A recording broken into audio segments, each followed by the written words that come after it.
श्री द्वारकाधीश चरण शरण, श्री द्वारकाधीश सदा सहाय। श्री कृष्णार्पणमस्तु। श्री द्वारकाधीश प्रसन्नोस्तु। श्री द्वारकेश केशव केश विशेष स्तते गुणलेश शारदेश येश प्रणत सुवेश त्वय नतिर्मे नमो वाक्पते वाचे वल्लभाचार्य रूपिणे आचार्याण्यै महालक्ष्म्यै सरस्वत्यै नमो नमः। सौन्दर्यं निजरदगतं प्रकटितं स्त्रीगूढभावात्मकं पुनरूपं च पुनः तदन्तर्गतं प्रविशत् स्वप्रियेत् संश्लिष्टावुभयोर्वभौ रश्मयः कृष्णो हि यत्साक्षिकं रूपं तत्त्रत्यात्मकं परमविद्येयं सदा वल्लभम्। श्रीवल्लभप्रतिनिधिं तेजोराशिं दयाणवं गुणातीतं गुणनिधिं श्रीगोपीनाथम् आश्रयेत्। सायं कुञ्जालयस्थासनमुपविलसत स्वर्णपात्रं सुधौतं राजेद्यज्ञोपविदं परितनवसनं गौरं भोजवक्त्रं प्राणनायम्य नासापुटनिहितकरं कर्णराजदिव्यमुक्तं वन्दे रघुन्दलताक्षं मृगमतिलकं विठ्ठलेशं सुकेशम्। आज श्रावण सुदी एकादशी की महानिशी यानी अर्धरात्रि को श्री गोवर्धन धर ने यानी अपने श्री ठाकुर जी ने श्री वल्लभाचार्य चरण को यह आज्ञा करी कि सभी दैवी जीवों को तुम ब्रह्म संबंध दो और जिनको भी तुम ब्रह्म संबंध दोगे या नाम निवेदन कराओगे उनका हाथ मैं कभी नहीं छोड़ूंगा। एक पद में ये वर्णन है कि श्रावण सुदी एकादशी अर्धरात्रि प्रगट भये करुणा करी साधन बिन जीव सब उद्धारे। यानी श्री महाप्रभु जी की कृपा से ही श्री ठाकुर जी ने ऐसा अनुग्रह बरसाया कि बिना साधन के ही सब जीवों को उद्धार मिल गया। तो श्री ठाकुर जी की आज्ञा करना और श्री महाप्रभु जी का ब्रह्म संबंध सब जीवों को कराना, ऐसा ब्रह्म संबंध यानी सीधा ब्रह्म से संबंध, वह एक प्रकार से जीव का उद्धार नहीं तो और क्या है। आज्ञा करी श्री वल्लभ प्रभु को ब्रह्म संबंध की, करुणा करी जीवन के पंच दोष टारे। ब्रह्म संबंध करणात् सर्वेषां देह जीवयोः सर्वदोष निवृत्तिर्हि दोषाः पंचविधाः स्मृताः। सहजा देश कालोत्था लोक वेद निरूपिताः संयोगजाः स्पर्शजाश्च न मंतव्याः कथंचन। आपने सिद्धांत रहस्य में ये भी आज्ञा करी है कि ब्रह्म संबंध करने से जितने भी देह जीव के समस्त दोष हैं उनकी निश्चित निवृत्ति होएगी।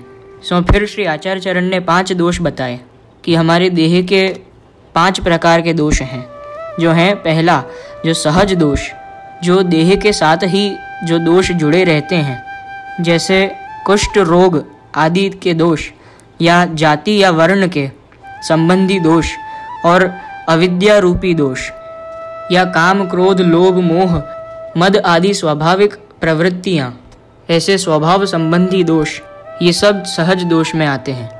और दूसरा देश काल से उत्पन्न हुए ऐसे दोष, तो वो कौन से कैसे कैसे दोष हैं, तो देशोत्थ दोष यानी देश से जो उत्पन्न होते हैं। तो ऐसे दोष को श्री आचार्य चरण इस प्रकार से कह रहे हैं कि दूषित स्थान में जन्म हो या वहाँ जाना अथवा वासना पूजा भगवत सेवा के लिए उचित स्थान के न मिलने पे उत्पन्न होने वाला ही यह दोष है। यानी जैसे कोई देश में या कोई जगह पर जैसे म्लेच्छ भूमि हो या सेवा पूजा आदि के लिए उचित स्थान न हो, उधर यदि हमारे वास करने से जो दोष उत्पन्न होते हैं वही देशोत्थ दोष हैं। तो दूसरा इनका निवारण और कालोत्थ दोष यानी उचित समय पर कर्म न करना और बुरे समय के संसर्ग से उत्पन्न होने वाले दोष, कलिकाल के प्रभाव से उत्पन्न होने वाले दोष, स्वरूप विस्मृति से होने वाले दोष आदि को श्री आचार्य चरण कालोत्थ दोष कह रहे हैं। यानी जो ये कली काल है, ये कलियुग का जो काल है, समय है, तो ऐसे जो महाम्लेच्छ काल से समय से जो हमारी भी संस्कृति और हमारे रहन सहन बदलते जा रहे हैं और श्री ठाकुर जी के स्वरूप का बोध और जो अपन परमानंद और परब्रह्म स्वरूप से जो बिछड़ते जा रहे हैं, वो सब दोषों को मिलाकर श्री आचार्य चरण कहते हैं कि ये संबंध यदि जब तुम्हारा ब्रह्म से होगा, यानी जब श्री आचार्य चरण ब्रह्म संबंध कराएंगे, तब ये सब दोष भी तुम्हारे निवृत्त हो जाएंगे और एक नया पुष्टि बीज तुम्हारे हृदय में स्थापित होगा। दूसरा दोष आपने ये बताया। और तीसरा दोष श्री आचार्य चरण कह रहे हैं कि संयोगज दोष, यानी जो दुष्ट पदार्थों में अशुद्ध वस्तु के मिलने से जो दोष उत्पन्न होता है वो संयोग दोष श्री आचार्य चरण कहते हैं। अर्थात जो शुद्ध पदार्थ यानी जो अति विशुद्ध चीज़ें हैं, वस्तुएं हैं, उनमें जब अशुद्ध वस्तुएं यानी कोई वस्तु में जब अशुद्धता आती है, जैसे जीव में जन्म से ही शुद्धता उसके स्वभाव में और चरित्र में रहती है, किंतु देश काल और उसकी आयु बढ़ने से और उसके निजी वातावरण और संस्कार से जो अशुद्धियाँ उसके स्वभाव में मिल जाती हैं, तो वो जीव भी अशुद्ध कहलाता है। अर्थात दुष्टों के संपर्क से, अविद्या से, काम से, लोभ से, यानी इन सब के संसर्ग से, इन सब के संयोग से जो दोष उत्पन्न होता है, वह दोष को श्री आचार्य चरण ने संयोग दोष कहा है। और चौथा है स्पर्शज दोष, यानी स्पर्श से दोष उत्पन्न होने वाला। जो शुद्ध वस्तु का अशुद्ध वस्तु से स्पर्श होने लगे और उससे जब जीव के दोष उत्पन्न हों, वह दोष स्पर्श दोष कहलाता है। यानी जब हम अस्पर्श को स्पर्श करते हैं, मतलब जो स्पर्श करने लायक नहीं है, ऐसी वस्तु को छूकर जो दोष उत्पन्न हो, या मात्रा स्पर्श से उत्पन्न होने वाले दोष, या तो मानसिक, वाचिक या कायिक दोष आदि जो भी हैं, वो स्पर्श दोष श्री आचार्य चरण निवृत्त करते हैं। और अब पांचवा दोष जो लोकवेद में निरूपित है कि जो समाज में माने जाने वाले तथा शास्त्रों में बताए गए जो भी दोष हैं, यानी जैसे दुष्चरित्रता, चोरी, शराब पीना, जुआ खेलना, यानी कोई भी प्रकार के व्यसन या वैदिक कर्म न करना या उसे उचित विधि से न करना, वो सब लोकवेद में ये जो निरूपित दोष हैं, उन्हें श्री आचार्य चरण पांचवा दोष कहते हैं। किंतु ये सब श्री आचार्य चरण गिना रहे हैं, तो वो ये बताने के लिए गिना रहे हैं कि ये सब दोष, सहज दोष, देशोत्थ दोष, कालोत्थ दोष, संयोग दोष, स्पर्श दोष, लोकवेद दोष, ये जितने भी हैं, क्योंकि दोष केवल ये 5 प्रकार के ही नहीं हैं, तो श्री आचार्य चरण श्लोक में च कहकर यही आप आज्ञा करते हैं कि कहे गए या न कहे गए जितने भी समस्त दोष हैं, उन सब से जब कोई जीव, दैवी जीव या पुष्टि जीव ब्रह्म संबंध लेता है, तब उन सब दोषों को निवारण श्री आचार्य चरण अपने इच्छा से और श्री ठाकुर जी के अनुग्रह से निश्चित करते हैं। उसमें कोई प्रकार की दो राय नहीं है। तो जब ये सब दोष निवृत्त हो जाएं, यानी जब हम ब्रह्म संबंध ले लें, तब ब्रह्म संबंध के बाद इन्हें दोष नहीं मानना चाहिए।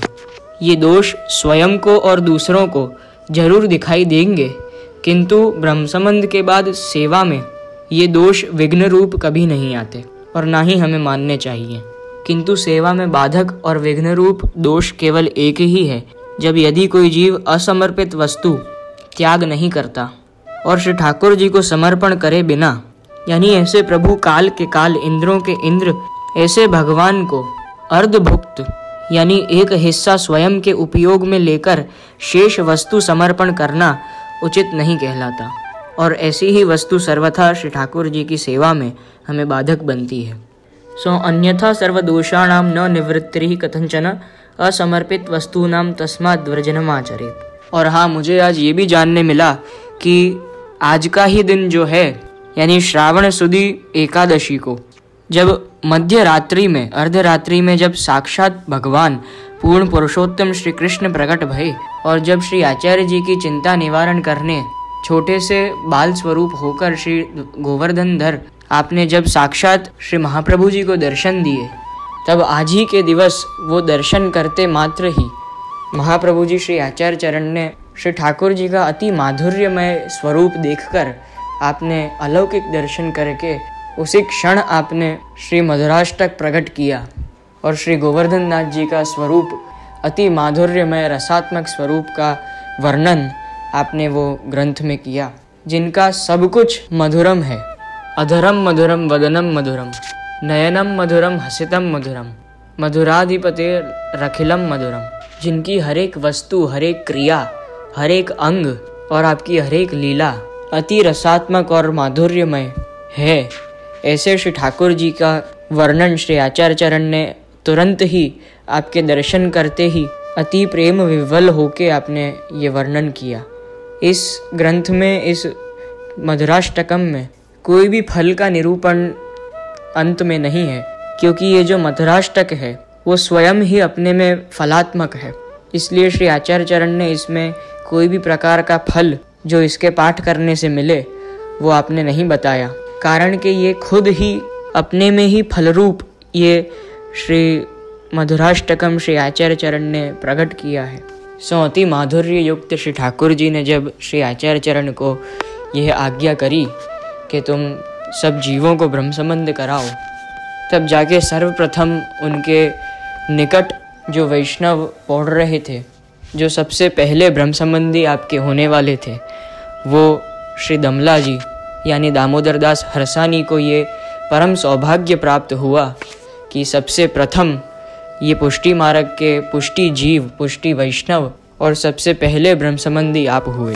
और जब श्री आचार्य चरण ने दमला जी को यहाँ आज्ञा करी कि दमला ये मार्ग तेरे लिए प्रकट कियो है, तो वो संपूर्ण वैष्णव सृष्टि के लिए आपने आज्ञा करी है कि जो जितने भी दैवी जीव, पुष्टि जीव जो वैष्णव हैं, वो केवल और केवल श्री ठाकुर जी ने और श्री आचार्य चरण की कृपा से केवल और केवल आप सभी के उद्धारार्थ ही श्री ठाकुर जी ने ये व्यवस्था श्री आचार्य चरणों के द्वारा प्रकट करवाई है। तो सबसे प्रथम श्री आचार्य चरण ने श्री दमला जी को वैष्णव किया और ब्रह्म संबंध दिया और पूर्णतः श्री ठाकुर जी के चरणारविंद में समर्पण कराया। तो श्री महाप्रभु जी ने श्री ठाकुरानी तीज यानी श्रावण शुक्ल तीज से भगवत सप्ताह का प्रारंभ किया और श्रावण सुदी एकादशी को पूर्ण किया। सो एक कारण ये भी बताया कि सप्ताह पूर्ण होते ही श्री नाथ जी स्वयं प्रकट हुए और श्री आचार्य चरण को दर्शन दिए। तो जो दिन श्री महाप्रभु जी ने पारायण शुरू किया यानी श्री ठाकुरानी तीज पर श्री महाप्रभु जी ने अपना पारायण प्रारंभ किया और वही दिन श्री यमुना जी ने स्वयं प्रकट होकर श्री आचार्य जी को दर्शन दिए और वही दिन प्रथम मिलन श्री आचार्य जी और श्री यमुना जी का हुआ। तब आचार्य चरण ने अलौकिक दर्शन श्री महारानी जी के करके अपने षोडश ग्रंथों का मंगलाचरण यानी सबसे प्रथम ग्रंथ श्री यमुनाष्टक प्रकट किया। और जब आपकी सप्ताह यानी 7 दिन में जब पारायण पूर्ण हुई, तब श्री यमुना माँ के धनी प्राणनाथ प्राण आधार श्री गोवर्धनधर स्वयं प्रकट हुए और श्री आचार्य चरण को अति माधुर्य युक्त संपूर्ण रूप से मधुर होकर आपने दर्शन दिए। तब जाकर श्री आचार्य जी ने यह मधुराष्टक की रचना करी और आपके अति मधुर लीला क्रीड़ा अंग स्वरूप वर्ण आदि का वर्णन किया। सो आज के उत्सव के हिसाब से जो मिश्री आती है वो अति मधुर स्वरूप के रूप से ऐसी केसरी मिश्री विशेष भोग में आज के दिवस आती है।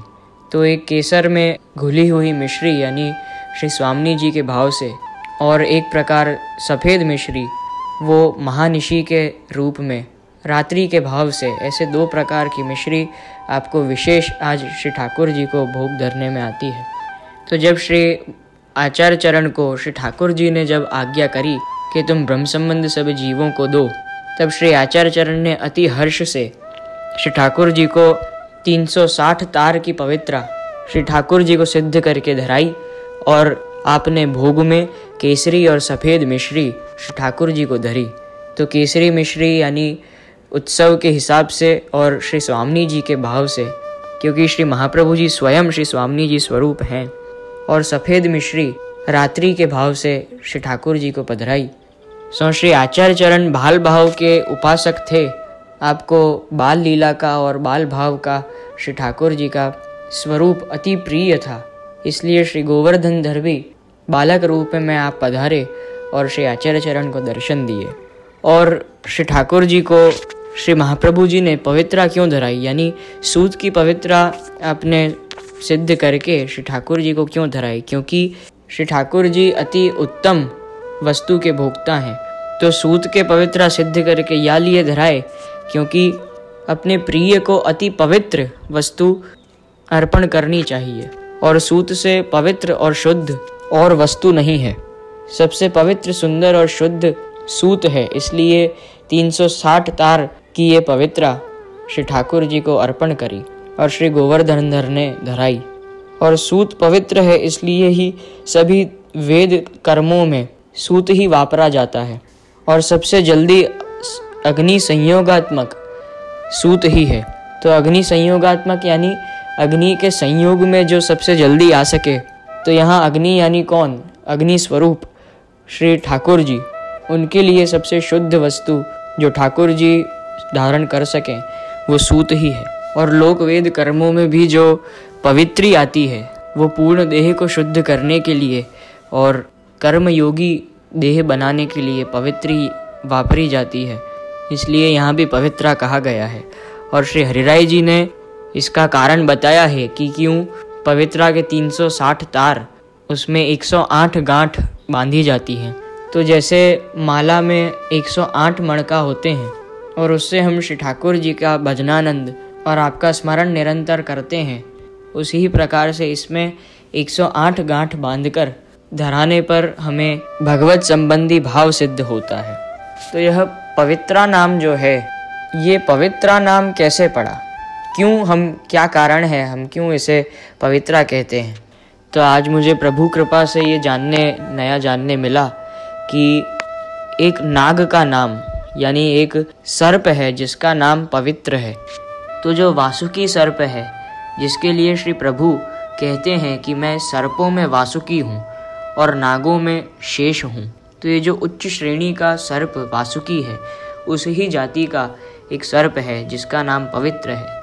तो ये पवित्र नाम के सर्प ने शिवजी यानी महादेव जी की मनुष्य के 36,000 वर्ष तपस्या की। और फिर शिवजी जब प्रसन्न हुए और वरदान मांगने को कहा, तब ये पवित्र सर्प ने शिवजी से ऐसा वरदान मांगा कि मुझे आपका कंठ आभरण बनना है। यानी शिवजी से उसने ऐसा मांगा कि पवित्र नाम का सर्प शिवजी के कंठ में श्रृंगार रूप सुशोभित हो और शिवजी उसे कंठ के आभरण यानी श्रृंगार रूप उसे कंठ में धारण करें। तो रुद्र यानी महादेव जी के गले में जो सर्प हमें जो हमेशा विराजमान दिखता है, जितने भी महादेव जी के चित्र में हम देखते हैं कि उनके कंठ में जो एक सर्प विराजमान होता है हर हमेश, वही ये सर्प पवित्र नाम का सर्प है। तब बहुत वर्ष तक शिवजी ने उसे अपने कंठ में धारण किया और यह पवित्र को एक और महादेव जी ने वरदान दिया कि हे पवित्र, आगे के काल में यदि कोई भी जीव तेरा नाम नहीं लेंगे या तेरा आदर नहीं करेंगे, तो मैं उस जीव का सब जप कर्म पाठ पूजा आदि विफल कर दूंगा। तो शिवजी ने यहों पवित्र को वरदान दिया है कि जो कोई भी तेरा नाम लेना चाहे, तुझे प्रसन्न करना चाहे, तो उसे क्या करना होगा कि एक बहुत बड़ी सूत की माला लेकर उसे तेरे नाम से यानी पवित्र के नाम से सिद्ध करनी है और अपने अपने देवता को और गुरुओं को धरानी है। और वो कब करना, तो वो भी श्री महादेव जी ने बताया कि वो श्रावण मास में करना है और वैष्णवी नक्षत्र में करना है। ये श्रावण मास यानी ये नक्षत्र जो वैष्णवी है, कितने ही सनातन धर्म में और सभी लोगों को ये लगता है कि ये महादेव जी का मास है, यानी इसमें श्री महादेव जी की उपासना पूजा स्मरण भक्ति सब ये मास में विशेष की जाती है। तो वो उसका कारण मुझे आज जानने मिला कि क्यों ऐसा है। क्योंकि महादेव जी जो हैं वो नित्य भगवत परायण, आपके श्री ठाकुर जी के भगवत नाम परायण हैं। आप नित्य श्री ठाकुर जी के नाम में, श्री ठाकुर जी के स्वरूप में मग्न रहते हैं। तो ये जो श्रावण मास है, तो वो श्रवण नक्षत्र यानी सावन मास पूरा विष्णु का मास है, यानी विष्णु दैवत है। तो ये श्रावण मास जब आता है तब महादेव जी विशेष रूप से श्री ठाकुर जी के भगवत नाम परायण हो जाते हैं। यूँ तो आप नित्य हैं ही, किंतु फिर भी ये मास में अति ध्यान मग्न और निरंतर श्री ठाकुर जी के नाम में आपके लीलाओं में मग्न हो जाते हैं। इसलिए श्री महादेव जी भी ये मास में अति कृपालु होकर यानी करुणा, अपने भक्तों पर करुणा बरसाते हैं, जिससे उन्हें कोई श्री ठाकुर जी के नाम लेने में और आपके रसपान में कोई विघ्न न डाले। इसलिए महादेव जी भी सबको जो भी उनके भक्त मनोकामना लेकर उनकी तपस्या करते हैं या उनके नाम का जप पाठ आदि पूजा आपकी करते हैं, तो तुरंत ही महादेव जी उनके सभी याचनाओं को और सभी कामनाओं को तुरंत पूरी कर देते हैं। इसलिए सभी मर्यादा और सनातन जीवों को यूँ लगता है कि ये श्रावण मास पूरा शिवजी का मास है, यानी ये मास में शिवजी के जप पाठ पूजा आदि से तुरंत फल मिल जाता है। तो यही मास में वो पवित्र सर्प को यह वरदान दिया कि तुझे आराधन करने के लिए या प्रसन्न करने के लिए या तेरा नाम लेने के लिए तेरे नाम से एक लंबी माला, बड़ी सूत की माला बनानी है और अपने गुरुजनों को, अपने देवताओं को उसे धरानी है। और ये सब उनको श्रावण मास में वैष्णवी नक्षत्र में करना है। तो यही प्रकार से हमारे यहाँ भी वैष्णव संप्रदाय में यही रीत चलती है और हम भी अपने गुरुओं को ऐसे ही माला पहनाते हैं, पवित्र धराते हैं। यही प्रकार से शिवजी ने वह पवित्र को ये वरदान दिया कि तुझे जब माला के रूप में कोई अपने गुरुओं को, अपने देवताओं को ये धराएगा, तब जाके मैं उनकी जप पाठ आदि सब सफल करूँगा। तो ये कारण भी आज हमें एक पता चला कि पवित्रा को पवित्रा क्यों कहते हैं। सो श्री प्रभु की तो अनिर्वचनीय लीलाएं हैं, इसलिए हमारा जो लक्ष्य है उसे हम आज पूर्ण करें। हमारी 84 वैष्णवों की वार्ता, आज हम ऐसे वैष्णव की वार्ता का श्रवण करने जा रहे हैं जो अत्यंत कृपा पात्र और अत्यंत भगवदीय श्री ठाकुर जी के और श्री महाप्रभु जी के सेवक हैं। तो आइए अपन सब श्री ठाकुर जी की अत्यंत रसात्मक लीला का अपन संग में, ये सत्संग में रसपान करें। सो हमने पूर्व में अम्मा क्षत्राणी की वार्ता श्रवण की थी और आज हम 84 वैष्णवों में 13वें वैष्णव यानी श्री आचार्य जी महाप्रभु के सेवक गज्जन धावन क्षत्रिय जो आगरे में रहते हैं, उनकी वार्ता आज हम श्रवण करने जा रहे हैं। तो अब श्री आचार्य जी महाप्रभु के सेवक गज्जन धावन क्षत्रिय जो आगरे में रहते, तिनकी वार्ता को भाव श्री हरिराय जी कहे हैं। सो गज्जन धावन श्री चंद्रावली जी की सखी हैं। लीला में इनको नाम शुभ आनना है। सो वार्ता प्रसंग पहलो, इनके माथे श्री नवनीत प्रिया जी श्री आचार्य जी ने पधराए प्रकार एक क्षत्राणी की वार्ता में कहेंगे। सो भाव प्रकाश। अब लीला में ये गज्जन धावन श्री चंद्रावली जी की सखी हैं और लीला में इनको नाम है शुभ आना। सो श्री ठाकुर जी प्रगटे ताके दूसरे ही दिन ये प्रगटी है। दशमी को ताते शुभ आना श्री ठाकुर जी के संग बाल लीला खेल बहुत खेली है। श्री चंद्रावली जी को सगरे खेल के मिलाप को भेद ये बतावती, ताते श्री चंद्रावली जी को ये अति प्रिय है। ताते श्री आचार्य जी गज्जन के माथे श्री नवनीत प्रिया जी पधराए, क्योंकि इनको बाल लीला खेल श्री ठाकुर जी के संग सिद्ध था। इनके संग वो बाल लीला खेल बहुत खेली, इसलिए श्री आचार्य जी ने भी गज्जन धावन को नवनीत प्रिया जी ही पधराए। क्योंकि मैंने आपको पूर्व में भी बताया था कि नवनीत प्रिया जी का स्वरूप 1 से 3 वर्ष के बीच में आपकी आयु का स्वरूप है और नवनीत प्रिया जी वही जो श्री गोसाई जी के ठाकुर जी हैं। तो गज्जन श्री गोसाई जी की सखी हैं, सदा संग खेले हैं। सो संबंध अब फेरी खेलेंगे। सो वार्ता। सो कछुक दिन में गज्जन सो श्री नवनीत प्रिया जी सानुभावता जनावन लागे। गज्जन को गाय करते, घोड़ा करते, आपू ऊपर चढ़ते। सो ऐसे करत करत गज्जन के घोंटू घिसी गए, परंतु देह की सुधि नाही। सो एक दिन गज्जन सो श्री नवनीत प्रिया जी कहे, मोको श्री आचार्य जी के यहाँ पधराए के तुम हूँ उहाँ रहो। सो गज्जन धावन तो श्री चंद्रावली जी के सखी हैं और श्री ठाकुर जी के प्रगटने के दूसरे दिन ही आप संग में प्रगटे, इसलिए ठाकुर जी के संग ही बाल लीला बहुत खेले। तो गज्जन धावन को भी श्री नवनीत प्रिया जी के संग खेलवे की सुधि नहीं रहती और श्री नवनीत प्रिया जी उनको सानुभाव जतावन लगे। फिर आपने गज्जन धावन को कभी गाय बनाते, कभी घोड़ा बनाते और ऊपर चढ़ चढ़ के आप खूब खेलते। सो या लिए गज्जन धावन के घुटन घिस गए हते। किंतु जब नवनीत प्रिया जी स्वयं उनके संग खेल रहे हों, तो किसकी इतनी सामर्थ्य है कि उसके देह की सुधि रखे वो। ऐसी अलौकिक लीला से तो किसी की भी देह की सुधि नहीं रहे। तब ऐसे करते करते श्री नवनीत प्रिया जी ने गज्जन धावन से आज्ञा करी कि श्री आचार्य जी के यहाँ मुकु पधराए और तू भी मेरे संग रहे। सो भाव प्रकाश ताको कारण यह है जो गज्जन को ऐसो स्नेह बढ़्यो जो सेवा की रीति भूली गए, खेल में अनोसर आदि। तब श्री ठाकुर जी बिचारे जो याको व्यसन अवस्था की सिद्धि हो चुकी है, अब यह अपने गाम घर में रहेगो तो बाधक होएगो।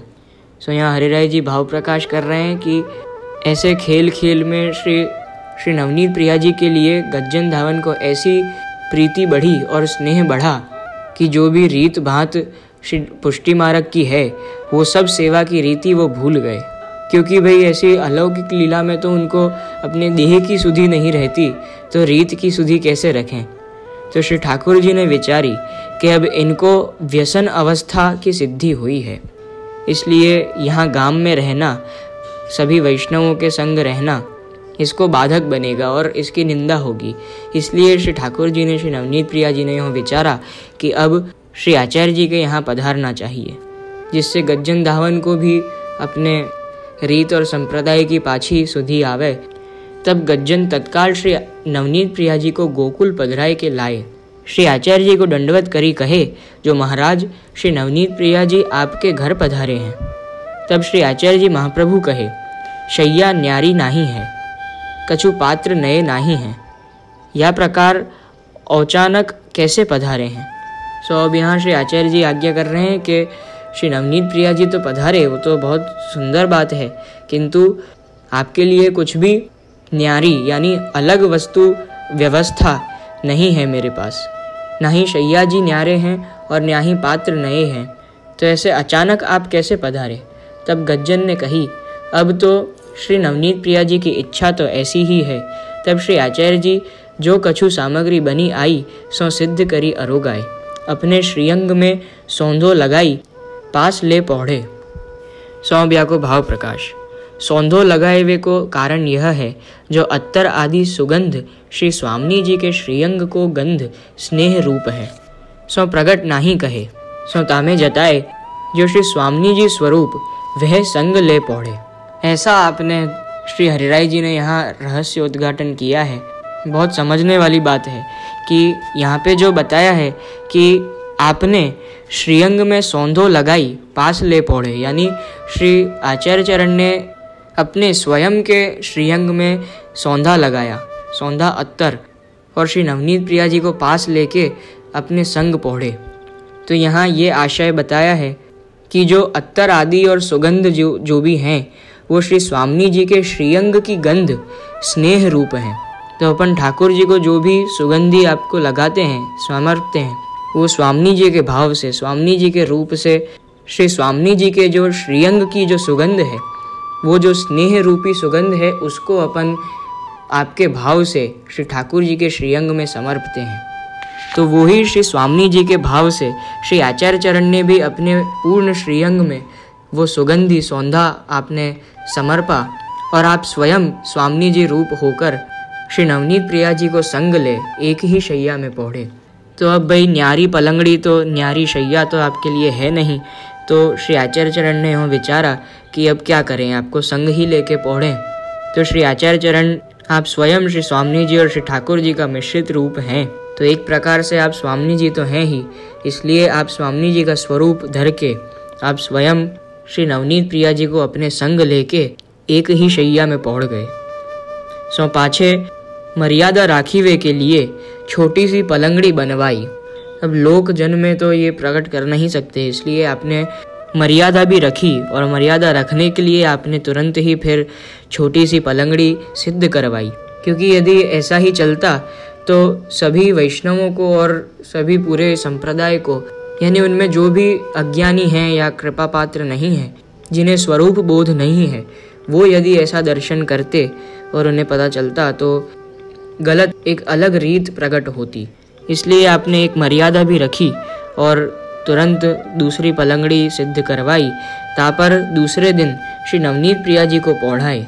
तब श्री नवनीत प्रिया जी ने कही, शैया छोटी है, मेरे पाँव नीचे लटकत हैं, ताते मैं तिहारे संग पौड़ूंगो। यों श्री नवनीत प्रिया जी ने अपने मधुर मधुर वाणी सु श्री आचार्य चरण को आज्ञा करी कि ये जो नई शैया तुमने सिद्ध करवाई है वो तो बहुत छोटी है, मेरे तो इसमें से पाम लटके हैं, इसलिए मैं तो तुम्हारे संग ही पौड़ूंगा। सो या को भाव प्रकाश या में यह जताए जो कहा मैं तिहारे भाव सो बालक हूँ, तिहारे घर तो मैं तरुण हूँ और श्री यशोदा जी के भाव सो बालक हूँ। ताते तुम मेरो छोटो स्वरूप देखी के शैया छोटी क्यों बनवाई, ताते मैं तिहारे पास ही पौढ़ूंगो और मुझको यही भावत है। सो श्री नवनीत प्रिया जी ने जो ये आज्ञा करी कि शैया छोटी है, मेरे पाँव नीचे लटकत हैं, ताते मैं तिहारे संग ही पौढ़ूंगा, उसका कारण, उसका आशय यह श्री हरिराय जी ने भाव प्रकाश में बताया कि श्री नवनीत प्रिया जी का आज्ञा का मतलब ये है कि श्री नवनीत प्रिया जी आज्ञा करते हैं कि तिहारे संग तिहारे घर तो मैं तरुण हूँ, यानी मैं बड़ा हूँ, मेरा छोटा स्वरूप देख के तुमने शैया छोटी क्यों बनवाई, और श्री यशोदा जी के भाव सो मैं बालक हूँ, इसलिए मैं तुम्हारे संग ही पौढ़ूंगा और मुझे यही भाता है, यानी मुझको यही पसंद है। तब श्री आचार्य जी महाप्रभु फेरी सौंधा श्रीअंग में लगाई पास ले पौढ़े, यानी पिछली रात्रि जैसे ही श्री स्वामी जी स्वरूप होके श्री स्वामी जी के भाव से अपने श्रीअंग में सौंधा लगाए के पाछे उनको पास ले पौढ़े और फिर पाछे सवारे श्री आचार्य जी महाप्रभु ने बड़ी शैया बनवाई और ता पर पौढ़ाए।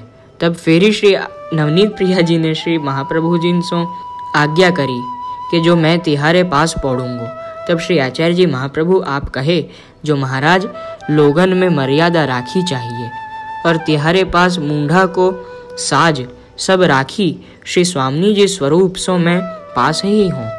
यानी अब 2 दिन श्री ठाकुर जी ने यूँ आज्ञा करी तब आप तो पौढ़ गए, पर तीसरे दिन जब श्री नवनीत प्रिया जी ने आज्ञा करी तब श्री आचार्य चरण ने उनको तीसरे दिन कही कि महाराज लोगन में मर्यादा रखनी चाहिए, अभी के समय में वो जरूरी है, और तिहारे पास मूंढा को साज ले श्री स्वामी जी स्वरूप सो मैं पास ही हूँ।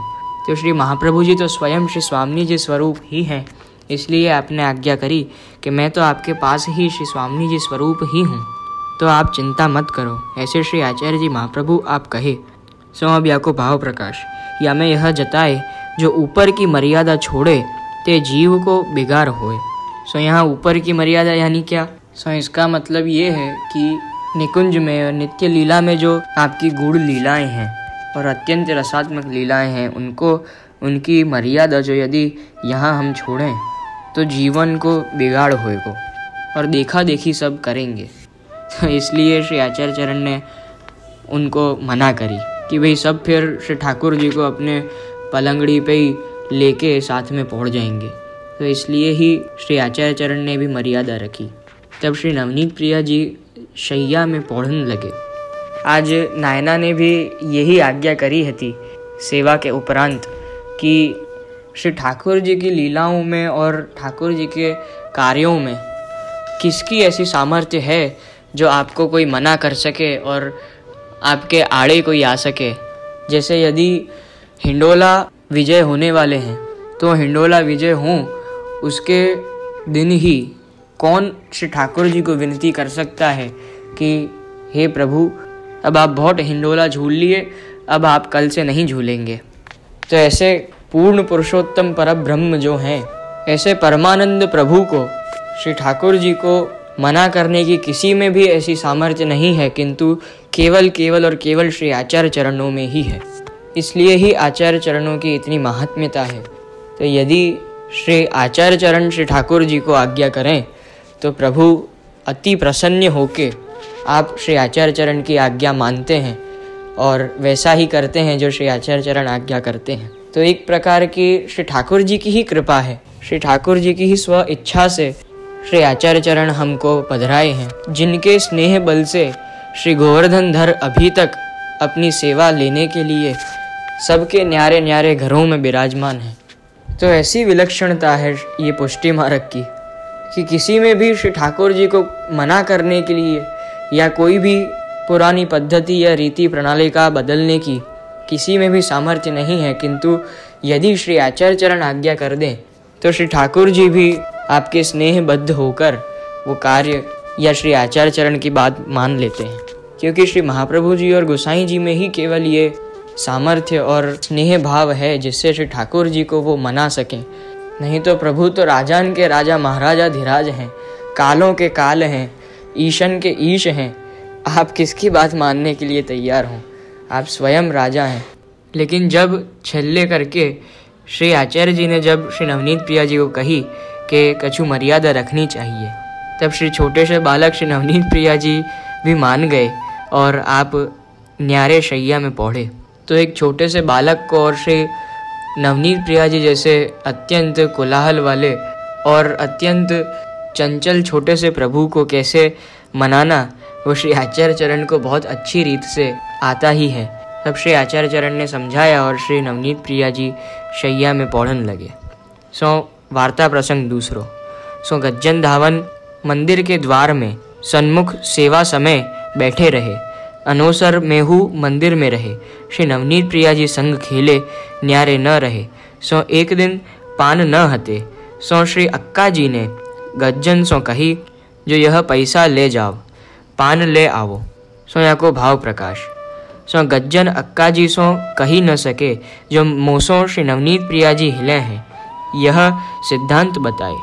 यद्यपि श्री ठाकुर जी वैष्णव बोले, पास राखें तोहू गुरु आज्ञा दे, तो आज्ञा माथे पर धरी के गुरु के कार्य को जाए तो धर्म है। यहाँ बतायो कि भले ही श्री ठाकुर जी वैष्णव बोलें, पास राखें, तोहू जब गुरु आज्ञा करे तो वो वैष्णव को आज्ञा शिरोधार करके गुरु की आज्ञा मानना ही धर्म कहा गया है। तभी जाकर श्री ठाकुर जी प्रसन्न रहे। ताते गज्जन गए, परंतु श्री नवनीत प्रिया जी हु बरजे नहीं, वैष्णव को भाव देखीवे के लिए। तब गज्जन पान लेन को गए। बाहर निकसते ही विरह ज्वर ऐसो चढ़्यो, जो एक हाट पर पड़ी रहे। यानी जब पान लेने को निकले तब ऐसा विरह वाला ज्वर उनके शरीर में चढ़ा कि एक दुकान के सामने उधर ही पड़ गए। सौम्या को भाव प्रकाश हरिराय जी कहें कि काहे थे, कि क्यों पड़ गए। इनको व्यसन अवस्था वह चुकी है, जो श्री नवनीत प्रिया जी ने पहले ही आज्ञा करी थी। श्री आचार्य जी और कोई भगवदीय जो भाव में मग्न है, तिनसों बोलनो मिलनो और सब देह संबंधी छूटी गयो। यहाँ श्री आचार्य जी ने श्री नवनीत प्रिया जी को भोग धरे। तब श्री नवनीत प्रिया जी ने कही, गज्जन आवे तब मैं अरोगो। तब श्री आचार्य जी ने सब पूछी, जो गज्जन कहाँ गयो है। तब श्री अक्का जी ने कही, मैं पान लेन पठायो है। तब श्री आचार्य जी कहे, गज्जन को क्यों पठाए? गज्जन श्री नवनीत प्रिया जी हिले हैं, आजू पीछे गज्जन कछु मती कहियो, कहूँ मती पठाइयो। यानी श्री नवनीत प्रिया जी को गज्जन बिना चले नहीं है, इसलिए गज्जन को आज के बाद कभी भी कहीं भी कोई भी कार्य के लिए कभी नहीं भेजना। ऐसे श्री आचार्य चरण ने श्री अक्का जी से आज्ञा करी। या को भाव प्रकाश। या में यह जताए, जो फल दशा को पाए, इनको मानसी सिद्ध हो चुकी है। तब श्री अक्का जी ने कही, अब इनसों कछु टहल न कहूँगी। तब एक वैष्णव श्री आचार्य जी ने कही, गज्जन को बेगी पठाई दीजो, जो वो हाट पर पड़्यो है, तुम पान लाइयो। तब वैष्णव जाई, देखे तो द्वार के पास ही एक हाट पर यानी एक दुकान पर पड़े हैं। तब कहे, बेगी जाओ, तुमको श्री आचार्य जी बुलाए हैं। तब यह सुनत ही गज्जन को विरह ज्वर उतरी आयो। उनका ज्वर तुरंत ही उतर गया, क्योंकि श्री आचार्य चरण ने जब बुला लिया तो विरह नहीं रहा। दौड़ी के आए। तब श्री नवनीत प्रिया जी कहे, बाबा भोजन क्यों नहीं करत हो। तब श्री नवनीत प्रिया जी ने कहे, तू आयो, अब मैं भोजन करूँगो। यह प्रकार गज्जन के और श्री नवनीत प्रिया जी के स्नेह हतो। गज्जन ऐसे भगवदीय हते। ताते इनकी वार्ता को पार नहीं। कहाँ ताई लिखिए। या को भाव प्रकाश अब श्री हरिराय जी कहे हैं कि इनकी वार्ता में यह सिद्धांत जताए, जो व्यसन अवस्था सर्वोपरि है, जामे श्री ठाकुर जी बस हुए। श्री कुंभनदास जी गाए हैं, जो पे विरह परस्पर व्यापे, तो कछु जीय बनी आवे। गज्जन की परस्पर प्रीति दिखाए। संवार्ता प्रसंग संपूर्ण। ऐसे गज्जन धावन श्री नवनीत प्रिया जी के अति प्रिय वैष्णव, जिन बिना वे रह ही न सकते, ऐसे 13वें वैष्णव भये। ये सब वैष्णवों की वार्ता ऐसी है कि हृदय कोई जीव का अति प्रेम विह्वल और जो ऐसी गूढ़ और अलौकिक लीलाओं का अधिकारी है, उनके हृदय में और नेत्रों में अश्रु छलकने लगे। श्री प्रभु की ऐसी ही अत्यंत माधुर्य युक्त और अति रसात्मक लीलाएं और अत्यंत अलौकिक लीलाओं में से एक ये वार्ता वैष्णव गज्जन धावन की हमने आज श्रवण करी। मैंने ये श्रवण एक पुस्तक में किया था, जो यहाँ तो ये पुस्तक में तो नहीं दिया गया है, किंतु गज्जन धावन को जो श्री नवनीत प्रिया जी घोड़ा, बकरी और गाय आदि बनाते थे, फिर उस पर चढ़कर आप खेलते थे और अपने श्रीहस्त से उसको हाँकते कि आगे चल। तो कभी गाय, कभी घोड़ा, कभी कुछ, कभी हाथी, ऐसे गज्जन धावन को बनाते और अपने पीताम्बर से जब आप गज्जन को गाय बनाकर उस पर खेलते, तब वह गाय रूपी गज्जन धावन की जो लार टपकती, क्योंकि गज्जन को भी देहानुसंधान नहीं रहता। जब स्वयं नंद कुमार अति गूढ़ और रसात्मक लीलाएं करने वाला आपकी पीठ पर बैठा हो और आपको गाय बनाकर खेल रहा हो, तो गज्जन धावन को भी देहानुसंधान नहीं रहता, और जो भी श्री नवनीत प्रिया जी उसे गाय, भैंस, घोड़ा बनाते, वो उसी स्वरूप में श्री ठाकुर जी के संग खेलता। तो जो गाय की जो लार टपकती है, तो गज्जन धावन भी उसी स्वरूप में, गाय के स्वरूप में आकर श्री ठाकुर जी के संग खेलता। तो श्री नवनीत प्रिया जी ने खेल खेल में ही अपना ओढ़ा हुआ पीताम्बर अपने स्कंद पर से उठाकर गाय बने हुए गज्जन धावन की लाड़ अपने ओढ़े हुए पीताम्बर से, वह पीताम्बर को अपने श्रीहस्त में लेकर श्री नवनीत प्रिया जी ने खेल खेल में ही, खेलते हुए ही अपने गाय रूपी गज्जन धावन के गिरती हुई लाड़ को आपने पोंछा। तो ऐसी ही अति अलौकिक लीलाएं जो श्री ठाकुर जी करते हैं, इसकी कल्पना तो हम कितने ही जन्म ले लें, कितने ही अधिकारी हो जाएं, फिर भी अपन ये काल में, ये समय पर तो हम कर ही नहीं सकते। ऐसे कृपा पात्र गज्जन धावन 13वें वैष्णव भये। अब अगले सत्संग में हम श्री आचार्य जी महाप्रभु उनके सेवक नारायण दास ब्रह्मचारी, जो सारस्वत ब्राह्मण थे, उनकी वार्ता हम श्रवण करेंगे। अभी तक के लिए यहीं हम हमारे सत्संग को विराम देते हैं। श्री द्वारकाधीश की जय। श्री कृष्णाय नमः। श्री गोपीजन वल्लभाय नमः। श्रीमदाचार्य चरण कमलेभ्य नमः। श्री गोसाई जी परम दयालवे नमः।